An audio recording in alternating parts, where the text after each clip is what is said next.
হাতে গুনে পুজো আর কটা দিন মাত্র বাকি আছে, তাই আমি, মা আর বোন তিনজনই চলে এসেছিলাম জাডরে নেল এক্সটেনশন করানোর জন্য। এখনও পর্যন্ত আমি বেশিরভাগটা 90% আমার নেল আর্ট সব শিমুলদাই সবসময় করিয়েছে। ইভেন আমার বিয়ে, দিদির বিয়েতে মা, বোন, দিদি সবার হাতে নেল আর্ট শিমুলদাই করিয়েছিল। আর এখানে এখন বোন করছে, আর তার সাথেও মাও করছে। মা কোনোদিনও নেল আর্টটা ঠিক পছন্দ করতো না, বাট দিদির বিয়েতে করার পরে বলছে এবার পুজোতে কিন্তু আমিও করব। সিসি2 ঢোকার আগেই খুব সুন্দর দুর্গা ঠাকুরের একটা মূর্তি করেছে।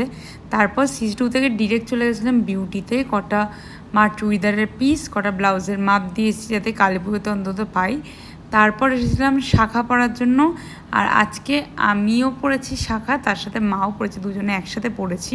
তারপরে এসেছিলাম চলার পথে থেকে একটু এগরোল খেতে। চলার পথে বহু পুরনো আর খুব ফেমাস একটা দোকান, তো এখান থেকে এগরোল খেতে খেতে